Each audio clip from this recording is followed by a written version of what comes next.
Powered by the experts at 5Q Cyber, Sentry Managed Security is your frontline defense against cyber threats that can cause financial loss, reputational damage, and business disruption. 5Q Sentry Managed Security is a SOC as a service focused on protecting enterprise and property networks. Here's how it works. Our next generation SOC continuously monitors your network, users, and endpoints for any unusual activities 24/7, 365. Visit 5qcyber.com/5q-sentry or email us directly at info@5qcloud.com. 5Q Sentry, on guard all the time. All right, wow. Let's get on with our show here. Thank you, everybody. I'm Jeff Ewing, the VP of Security Operations for 5Q. This is the third in our series on topics around the SEC, the NIST cybersecurity controls, and what you can do about it. Today is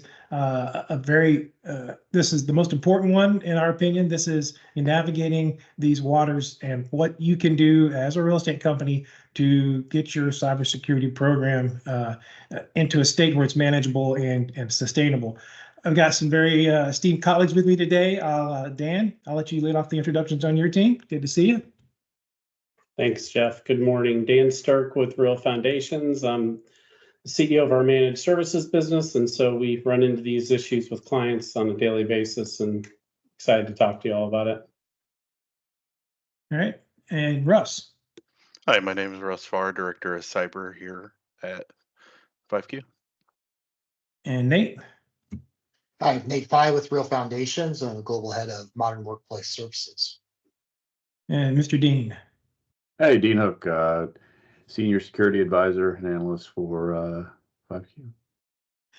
Very good. And guys, thanks again for joining me and talking about this stuff. I think it's a very important subject for our industry, and to get some of the stigma off of it, so everybody kind of knows what to do, things to move forward, help them move forward in their programs.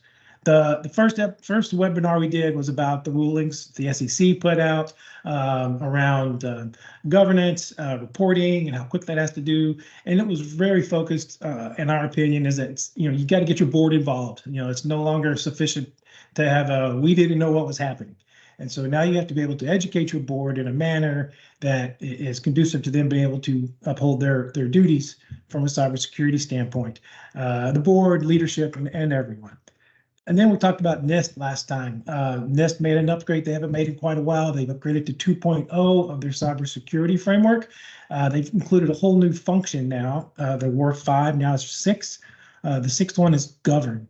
Govern was always kind of implied throughout the framework, but they thought it's so important that they pulled it out and made it a function. So now you're stating exactly what you are doing to prove that you're doing the things you should be doing. And that lines up nicely with what they're doing at the SEC and now some other potential regulations that CISA is coming up with around it's everybody's responsibility. So at the end of the day, it kind of boiled down to, well, what can a company do?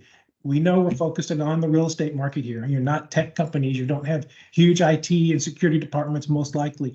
So what are some of the things you can do? I mean, how do you know where to start? I'm going to throw this to Dean.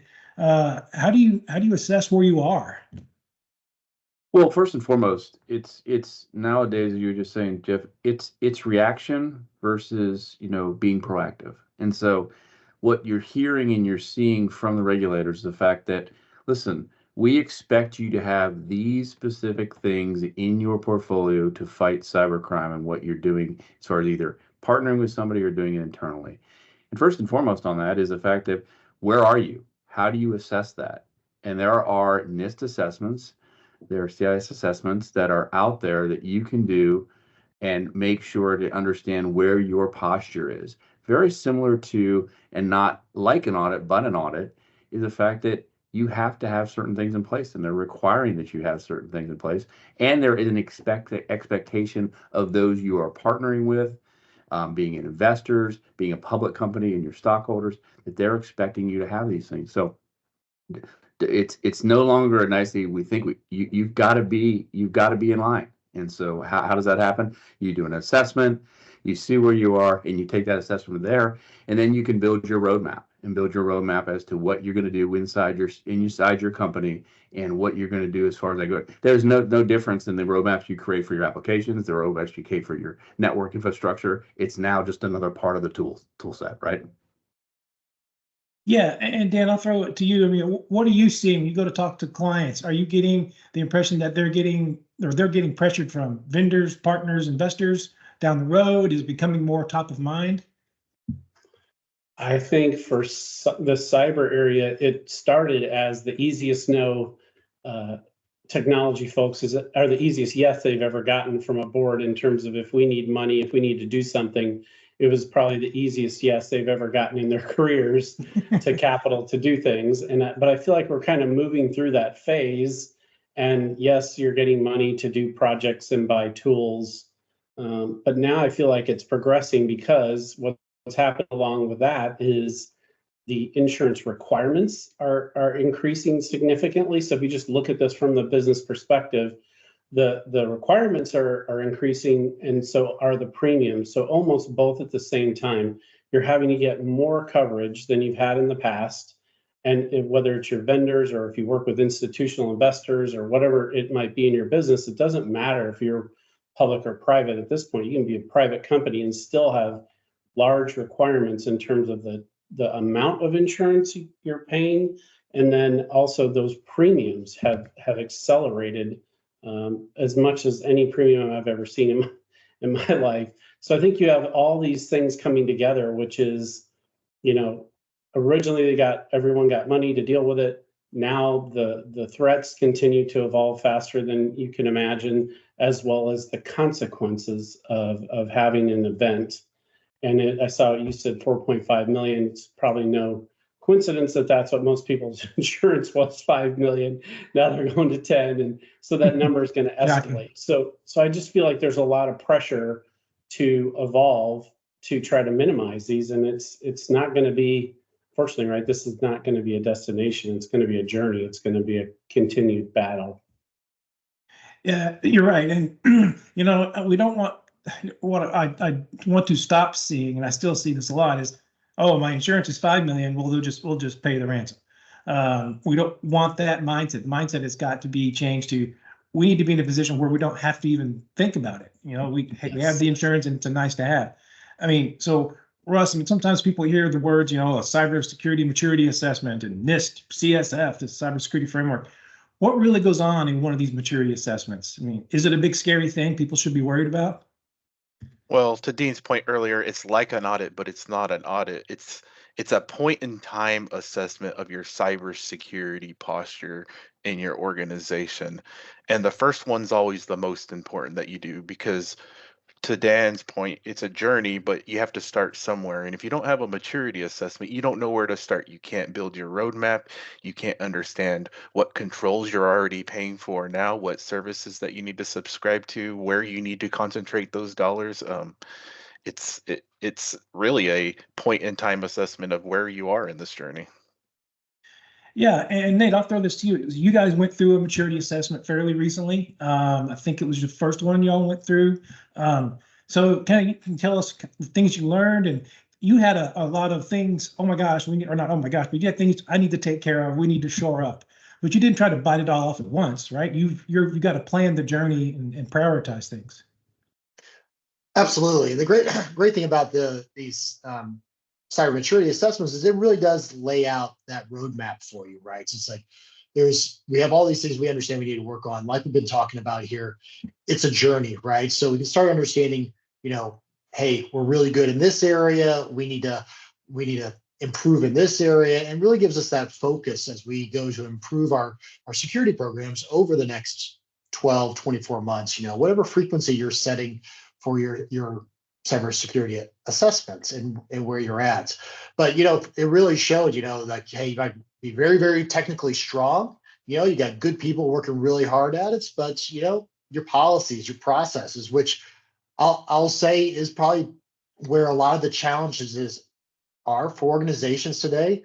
And hey, this is what you need to work on. And hey, here's how you prioritize various process asks that are coming from this, and how do you adhere to these controls and produce the evidences that you need from it.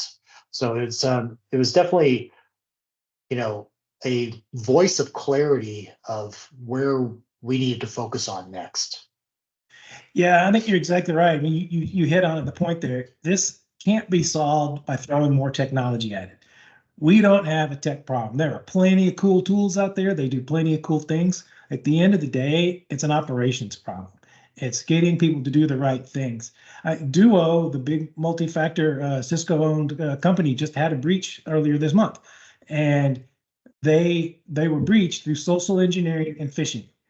They didn't do a brute force. They didn't find some password. They just asked and were given access. And so again, it's just people not following processes, like you said, and those are the hardest things to shore up sometimes. So, and in that vein, you say something does happen, right? How do you go about being ready for something like that? How do you go about how do people know what to do? I think we've heard the term tabletops out there. Dean, I'll throw it back to you. I think you've done a few of these. So what are you seeing as where's the big value in the tabletop exercise? And is it business, technical, both? Well, again, it's reactive versus proactive. And so if you have a tabletop, you have now laid out what the scenario is. You now have gone through a scenario. And it's typically, as we go through these tabletops, it is very enlightening to the business side that it's not a technical issue. It's a business issue of how you're going to collaborate internally, how you're going to put everything into motion if something like this happens. And if you don't practice it, you're not going to know how to react. And you can throw many different scenarios out there, and each one will have a different reactionary path as to what you have to do, and it will have a different path of where and how you should execute. So, and that will have, taking that deeper, it will have different people will have to act in different ways. So that is where the tabletop scenario and the tabletop process is really important. Technical is great. You've got the things in line. What happened? Why did it happen? But then you go to the business side and you go, okay, but now it's happened. How is that impacting us financially, with our reputation? What does it do to our business? And then you find out how people really aren't taking it seriously as to the other things you're trying to do in the organization around the awareness of phishing campaigns, social engineering, and how does that work within the company, and bringing that all together. Yeah. And Russ, can you just kind of briefly just tell everybody what a tabletop is and what you should expect to get out of that? Yeah, the tabletop, it kind of comes in two flavors or a combined flavor. That's the business and technical that you guys already talked about. What it is that it gives you an opportunity to practice a simulation type incident in your organization. I will say, of the two types, most technical teams can execute fairly well within incident response plans or whatever the procedure of your organization is to respond to incidents. But many times I've been in business tabletop exercises where people just look around the room, who's doing what here, and that's what I've seen in my experience.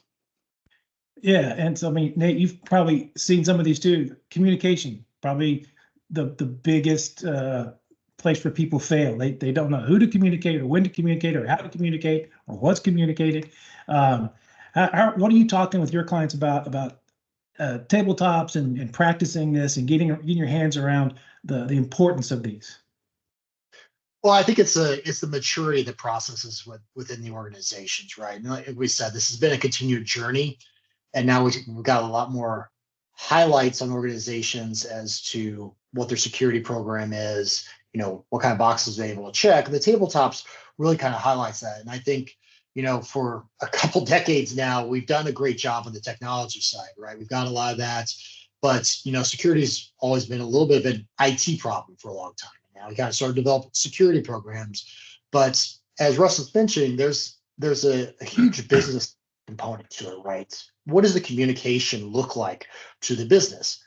How is the business expected to react in the event of an incident and respond to those types of things? And with the SEC ruling and all these different components of push, it's really asking organizations as a whole to embrace and be aware of security and how they respond and what they need to do in the event of an incident. So it's really helps drive a lot more of that adoption of the organization, a lot more ownership of security throughout the organization. Yeah, and to me, it's just an extension of your awareness program, right? It's making people aware. And during the tabletop, you should be actually walking through your incident response plan. So you should have a plan. It should be written. It should be documented. These are the things. And and Dan, what do you think? What are you doing at RF? And what are you seeing clients do about in the realm of awareness training, tabletops and everything else? Well, Jeff, I too just took my latest training in KnowBe4. So Nate will threaten to disconnect me if I don't do it too. So, Everybody's so I think problem. that's the reality is you started to hit upon, some of the most scary breaches have been because of humans, not because of some, piece of technology that failed. So I do think what you all were saying is absolutely correct. Before all the cyber was shut down to the technology team and figure this out and get us the right appliances and hire the right vendors. Now it has to be the entire organization has a role to play, regardless of what you do. And I think that's still something people are coming to grips with. Nate's helped me come to grips with it, that I don't want to be the good thing about it is I don't want to be the one that's screwed up and created a breach for our enterprise and have to deal with that. So that's its own motivation, I think, for us. So I think we see companies getting more serious about all ends of the spectrum and what they're doing. But I feel like what you all were saying is many have not done that first assessment, as Russ was saying, to understand where they are. It was kind of eye-opening for us to go through that. And immediately it helped us sort of focus on where were some quick wins, where are some big deficiencies we need to close, and then what are some things that need to be longer term changes for us that we need to prepare for more and perhaps bigger capital investments. So, yeah, you're right. It's eye-opening when you do that first one. And this question is really for everybody, so feel free to chime in. But what do you say to that executive? You say, hey, well, you're in your tabletop, and there's this thing has happened, and that executive says, oh no, I'm always available. I could be anywhere in the world, and I'll just make the call, and I'll decide everything. It's all me. And this wouldn't even happen to us anyway. Your scenario is kind of bogus. So, and Russ, I know you've heard that a lot. So, how do you deal with some of that? And I'll let everybody kind of pitch in their thoughts there. Well, they're not bogus. I'll tell you that. All the tabletops that I've been involved in have come from real world sources. Real estate companies have, I would say, even more points of entry. Think your building management and automation or if you have a multifamily space, it might even be your residence,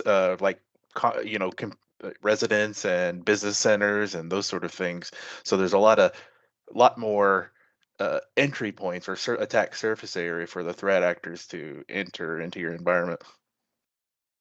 I would Google the word future regrets is what I would Google. I just think it's too complicated, and there's just as Russ said, there's just too many angles. And then I don't even know why one person would want that responsibility to never be unavailable, to never have a medical procedure, to never get their teeth cleaned or whatever it is. Right. I mean, I just can't imagine why you would put yourself in that position, but I understand I think Russ, they come from the point of being more flippant because it was more purely technology driven. And as we just talked about, Now you have the entire organization, any human, any device, anything connected anywhere can create a chance for a problem, a breach. And so I think it's a lack of understanding and awareness. I think it is. And I think it's to me, you've heard fear, uncertainty, and doubt. I think apathy needs to be in there more than anything, because it's why would it happen to me? I'm a real estate company. Why does anybody care? I have a bunch of multifamily garden style places. We got a couple of business centers, but what do we care? And you should care, because it's reputation. Number one.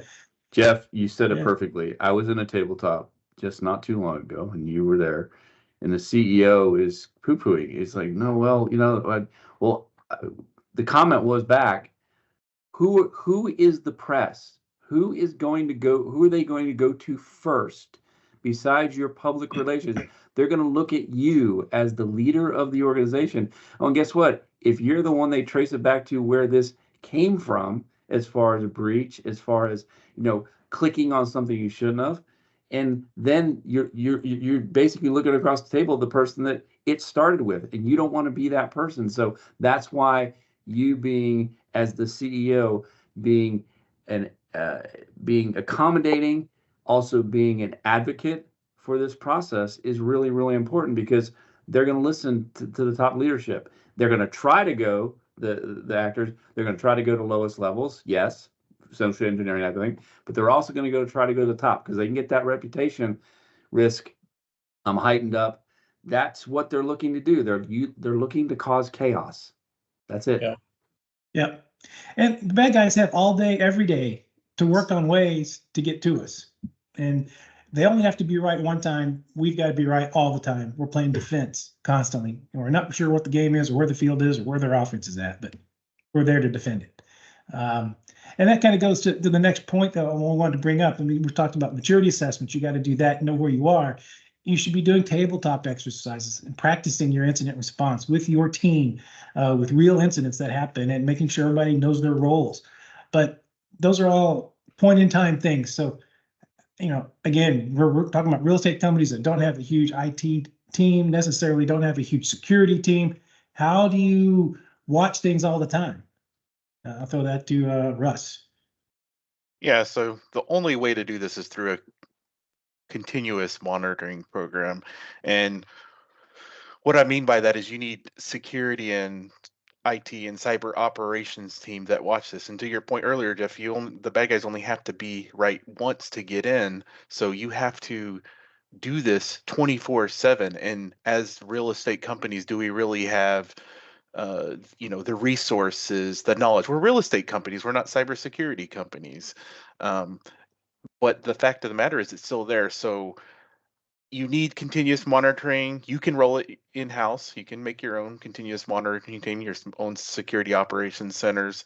It can be an expensive endeavor, as I'm sure some of you will comment on, but there are solutions out there that understand our business and how to perform continuous monitoring. And one more point about this, Jeff, our IT teams are overwhelmed already. They get all these alerts for all these systems and networks and applications and user support and all this.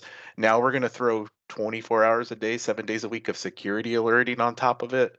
It's just a very difficult battle if you don't completely understand the problem. Yeah. And so but you're not talking about a specific tool, right? I mean, you're talking about humans doing stuff, because that's where the element, that's where the focus needs to be. Yeah, you'll hear a lot of things about AI, humans, analysis of the security events. You can go look all that up. It's a little technical, but essentially the best combinations really are those kind of blend between those. Hybrid, you need yeah. yeah, exactly. You need a solution that can process large amounts of information, and you need people that understand what the real problems are. AI is never going to understand, well, not yet, maybe, how our real estate companies run, what applications we do, what disrupts us. It's the humans that can figure that out. Yeah. Well, and Dean, I know you've heard this. I just bought, fill in your blank, SIM product here. That are all great tools. They're all wonderful, and you should have one. But I have that, so I'm protected. I don't got to worry about it anymore. You're only protected as good as that solution is giving you information to read, to say, and to analyze, to say, okay, this is what is happening. Now there has to be somebody behind that. Take it away from cyber. Financial information. Somebody has to look at the financial information of the company and discern whether or not this is good, bad. Yes, they are saying AI is doing some of that stuff, but there still has to be somebody in the organization that has some knowledge of the business and can sit down and say, wow, this trend is really looking like something we need to look into. Take it to the financial side and talk to your CFOs, and those who are experienced and have a time under their belt of dealing with the ups and downs of these markets and what's happening as far as unfortunately things that are happening in the Middle East right now. How does that impact it? Well, it's the same thing on the cyber side. How is the information coming in? Who is looking at that? What are the red flags? Yes, something blipped red on my screen. Well, what does that really mean? And so you have to have somebody reviewing it and analyzing it. Yeah. And you know, Nate, we talked about all these things. At the end of the day, what we're trying to do from a cybersecurity standpoint, from my head, is we're trying to change a behavior. We're trying to make people make it a habit to do things the right way. So, do you have any examples of what you guys are doing at RF in your programs, or what you've seen out there with your clients of people making those kind of strides? Well, I think embracing solutions like continuous monitoring like that, it's really about moving us from a reactive to a more proactive approach to our cybersecurity, right? So that's the same thing with the policies and the processes, right? Is being proactive, not that you're going to be able to necessarily stop an incident or breach, but reducing time to identification. And then that also starts to adhere and align you with some of these SEC rules that we talked about even back in the first webinar, right? You've got shortened times to respond and, publish, material incidents for your boards, for your investors, things like that. So these types of tools, getting us into a proactive state, not only allows us to adhere to these types of rules, but also just makes our organization in a better place to respond. But, as Russ and Dean are saying too, tools don't solve the problem. AI doesn't solve the problem. At RF, we talk to our clients about Microsoft Copilot and stuff all the time. But AI, as we said, could do everything but the judgment, right? Humans still do the judgment and need to do the judgment. We need to know if the information is right and if the response is relevant or appropriate. So it's all that maturity that we're trying to move along so that we can react in a timely manner that the business needs. Yeah, and I think you said AI in there a couple times, and a couple of us have said it, and that's the cool new buzzword, right? And honestly, and this drives Russ and I both crazy, everything is called AI.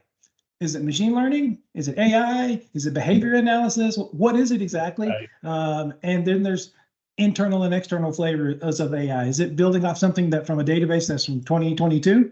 Or is it real time, able to search the internet to give you answers and trainable? So you can't get caught up in the buzzwords. It seems like if you're looking for a provider or a partner out there to help you do these, get somebody that understands all the terms that can help you wade through it. And Jeff, when you think about this, the question is, does AI simplify the cyber issue, or does it make it way more complex to manage in terms of all of the things you're trying to run AI against and the risk of having it kind of doing things autonomously without people necessarily monitoring? Exactly. I mean, it feels like everyone wants to talk about AI. No one wants to talk about what it takes, either from a compute power, electricity power situation, right, or from an integration and security standpoint of what are you going to be linking together, and are you really comfortable with that? Yeah, is it really benefiting you? Is it just making another cost center? Is it really fixing efficiency? Is it measurable? Have you set the metrics? Yeah, you're right. Is it working against you? Because you don't know. I mean, you've got AI over here that's the good AI, and you got AI over here that could be the bad AI. And are they doing exactly? There could be bad. BattleBots 2020. BattleBots. It's BattleBots. Exactly. They made movies about this 20 years ago. Really? Dean, you joke, but we are actually seeing that in the security operations team leveraging AI for nefarious purposes. Well, yeah, and even in your awareness training, you guys are all doing this, where we have to make our awareness program. We send out a note before for someone to do a phishing campaign. Our team that runs that, they have been instructed. You better not. The report should never come back to me with a zero count of people who failed it. I need people to fail it, because the bad guys are writing very good ones. Their AIs and MLs are all writing very good ones. They look very legit now. So you've got to train on things that are hard. So I expect people to fail the phishing campaigns. Now, if it's too big a number, we have other problems. But or repeated failures, it might be a phishing campaign reports come in. Everybody passed every month.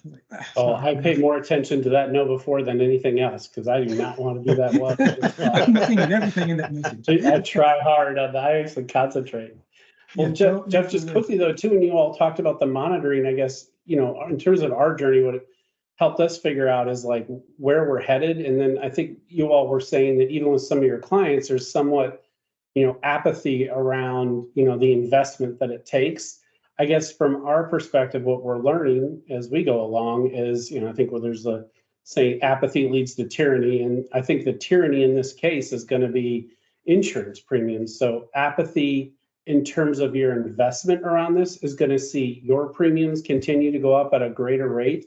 And apathy is going to lead to, if you have an incident, bless your heart, you're going to have massive premiums going forward if people will insure you, or you'll have to pay the next $10 million. And so I'm not the expert, you all are, but again, when I think about this from the business standpoint, if I read these right, there's the identify, protect, detect, respond, recover. If I think about the monitoring part of it and what it impacts of those areas, it's helping you in multiple areas of detect, respond, recover. And then there's the tiers that go with it, with the highest tier being adaptive. And I just don't understand, I believe that if we continue to invest in these components and understand the framework, and we can document that and can report it back to our insurance, I believe we have an ability to help at least manage our increases and perhaps miss a few. And I think if you're going to take apathy towards this, then you're just going to pay it in the premiums anyways. Or you're going to cancel. If something goes wrong, you're going to be more vulnerable, right? Yeah, or you're going to be your canceled fault. and uninsurable. You didn't do the right things. You owe us more money. Yeah, and you make a great point there. I mean, Russ says this all the time, that if you're basing your maturity assessment on the NIST Cybersecurity framework, the one we've been talking about in these webinars, if you have continuous monitoring from anybody, you're going to check off about 40%, either partially or fully, of the controls that just by having it, just by someone's watching stuff all the time. I'm getting reports. We're actionable. We're actually going to react to what's coming out of the report. That checks off almost half of it.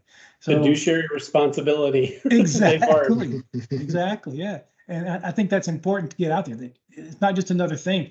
And more importantly, all of these things we're talking about, maturity assessments, continuous monitoring, tabletops, those are the three key things I think every company needs to have. So that means it needs to go in the budget, right? This isn't a one-time thing. So what's y'all's take on the frequency of these and how that needs to fit into the budget annually? I'll let Dean go. Well, as far as the budget, it's now another block of the budgeting process, right? You have technology, you have your applications. Some of that is now coming together as far as, how you're budgeting that process. But now there is a cyber budget, and that cyber budget should have something around awareness. It should have something around testing. It should have something around your assessment in the process of the year. And what we're seeing is, because of the requirements, as Dan keeps harping on the insurance, and I would even take it to the investment community, is that we're now hearing and seeing that there are expectations that you are doing cyber awareness training, not annually, not semi-annually, but quarterly. And we're starting to see that. And now we're starting to see documentation from the investment community that's saying, we expect you to do this at least 4 times a year. And so that is where, from a budget perspective, it just keeps going. Okay, so from a tabletop perspective, that is our training and our understanding. Well, do we do that once a year? Do we do it twice a year? You're seeing people ask that that's being done now twice a year with proof that you're actually doing it, and how and when did you do it, with proper documentation around it. And you're seeing the same thing around assessment. Assessment, we're still seeing once a year with a refresher, once every 2 years with a full. So that's, and again, that's happening because proactive and reactive, and also from the standpoint of everything is constantly changing right now. So there's always something new out there that we have to assess in what we're doing. And so that is where we're really seeing the budget. So have it for your awareness process, have it for your assessment process, have it for technology processes that are related to cyber, and monitoring those type of things, and have that in the budget process. And it needs to be there from day one. Yeah, we're seeing too, we went to the decentralized model. We had a vendor for everything. Yeah. And now we're seeing they're consolidating vendors, all the services, even the IoT stuff at the property. We're trying to find 1 or 2 or 3 vendors that we can go to for many things. And that's a good thing, but you still have the vendor vetting process. Like Dean said, there's new stuff coming all the time. There's always new services. You're putting some new stuff out of property, or there's something new on the corporate side. You're upgrading firmware. You've got a new vendor for somebody that nobody's ever heard of. So the vendor, you're only as good as you can put your controls around.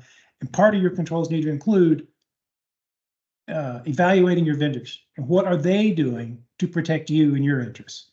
I think that's a big thing that needs to get added to your controls, and that's part of the NIST CSF framework as well. That's one of the things. What are you doing for vulnerability management from your supply chain? That's one of the places most of us are all very vulnerable.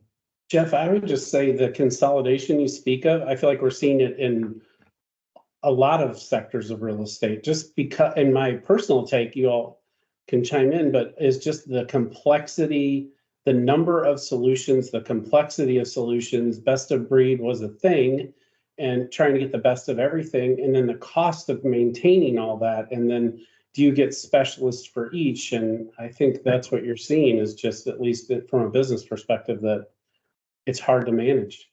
Yeah, if it does 80% of what we need, great. Right. And that becomes best. Best of breed, I think, has lowered its standard of what that means.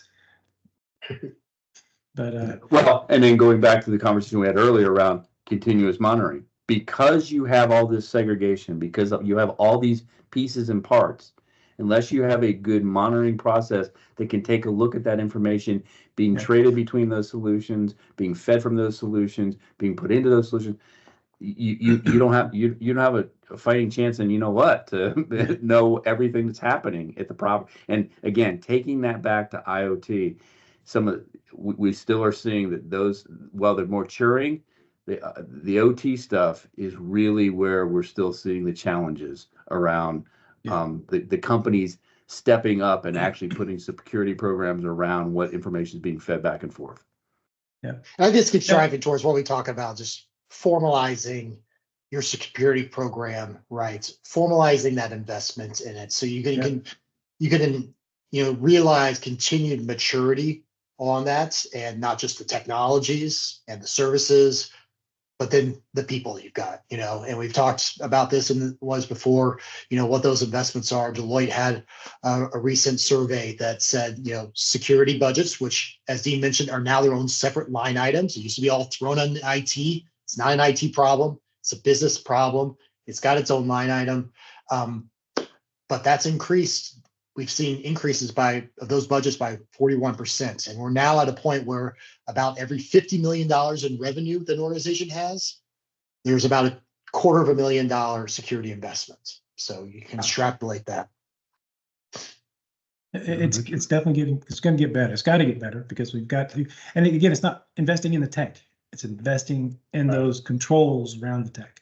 Jeff, you said it earlier, we don't have a tool problem or a service problem. We have an operational problem. Yeah. And I want to go back to one point on the continuous monitoring to you, Russ. There's, just for everybody out there's two real ways you do continuous monitoring. You put a device in line with your network stuff, and you watch every packet of traffic that goes through it, then you look for weird things.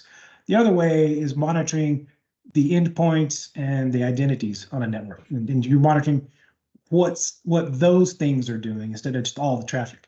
So Russ, in your opinion, what you've seen out there in today's world, is one of those better than the other? Is where do you see that going towards?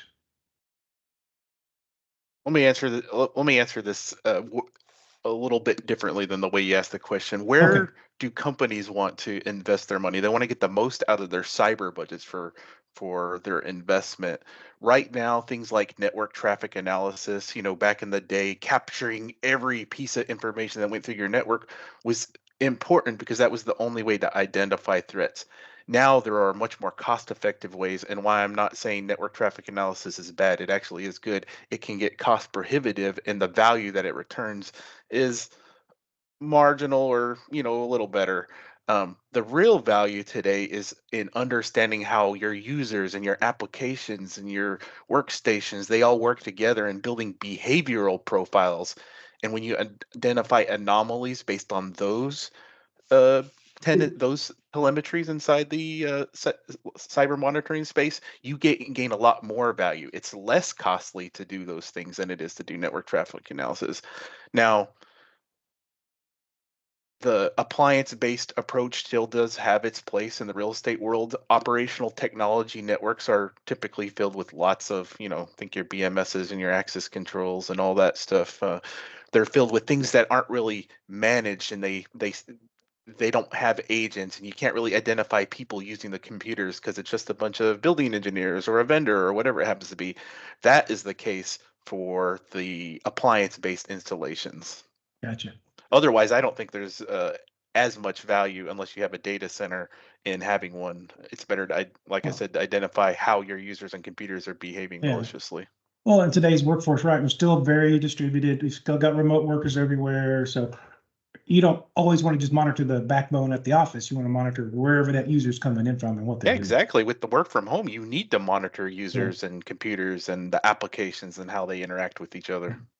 Yeah, and we're wondering why Nate's logged in at 2 a.m. on Sunday and downloaded 100 gig of data from the financial folder. He was working. He was working. I got a 3-year-old. I'm sleeping. All right. Well, this is the sum up section. I'm going to just go around the horn and kind of give your sum of what we talked about in these last few webinars, what we talked about today, or what are the takeaways that you think the audience needs to take with them as commercial real estate companies looking to bolster their cybersecurity program. And I'll go to Dan first. Sure, thanks. And if I had to sum it up for me, at least when we look at this for ourselves and our clients, it doesn't matter if you're private or public. If you work with any kind of institutional investor or institutional company, you're going to get dragged into this. And we have not seen any of our requirements go down, only go up. So if you have apathy or if you're trying to avoid this, you can avoid it for a minute. But when it does go wrong, it's going to go really wrong and you're going to pay for it for 10 years. And so I just think that this is a journey. Everyone needs to do their initial, look at where they're at, do their initial test, understand where they are and get their roadmap going. And I do think longer term, everyone ends up in this, unless you're just a massive organization, you're never going to be able to build a monitoring capability like you can when you buy fractional access to someone, whether it's you all or someone else. So I just think this is a journey everybody needs to be on, or they will pay for it in the near future. All right, Russ. Yeah, all the things we've talked about today are important, but I would say if you haven't begun your journey, go ahead and get that first maturity assessment under your belt. It's going to give you a lot of insights, and like Dan said earlier, the things that you need to work on is going to help you prioritize your IT and cyber roadmaps and security strategies going forward.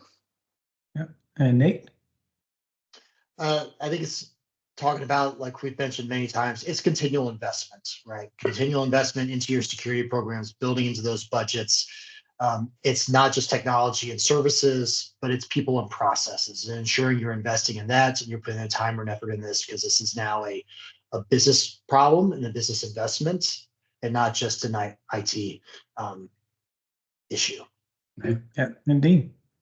Yeah, all excellent group here, and I think we've talked about proactive, we've talked about but really you don't have a choice. This is now upon us. We have to and what the last thing you want to have happen is the fact that an investor has now come, they've sent information to you about responding, you can't respond, and that investment is not granted. To Dan's point on the insurance, it's not going to be just the premiums that go up. Yes, insurance will, you're going to get canceled.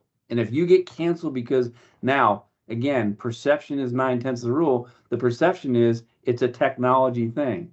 So make sure you're talking to your management teams, you're talking to your operational groups about this is a joint effort, and that dealing with NIST, dealing with private, and Dan said a perfect layer, private, public, it doesn't matter. Yes, there are things that the SEC is putting around for public companies, but from a private company perspective too, you're going to be dealing with a public company. They're going to ask you information that they are dealing with you. If you are private, that they are public, you still have to do things so they can meet their SEC requirements. Yes. So if you're not doing it, you may get taken out of the factor of they're not going to invest in your portfolio anymore. They're not going to be a joint venture partner with you. And that's the last thing you can have in a real estate company. Yep. Yeah, and my sum up, it's the same as everything y'all have said. And the only thing I'll add is that we keep harping on it's not an IT problem, it's a business problem. There's still got to be an owner. Somebody owns this. Somebody has to keep driving it. Somebody's maintaining that budget. It's a living, breathing thing, and it has to be fed all the time. It needs care and feeding. And it's doing an assessment one time is not going to be any good for you 3 years down the road. You have to do them frequently to know where you are, because as Dean said earlier, I think everything changes. It changes quick. So any other points or topics you guys want to bring up? I think we covered it. I don't know if there's any questions, Holly, but we're happy to take a couple if anybody's got anything. We don't currently have any questions in the chat. Okay. Well, hey, guys, I really appreciate y'all coming on and working with us on these topics. I think it's important. We'll keep preaching it to everybody we talk to, and we'll see y'all soon. Thank you, everybody, for attending. Thanks. Thank you. Bye. Take care.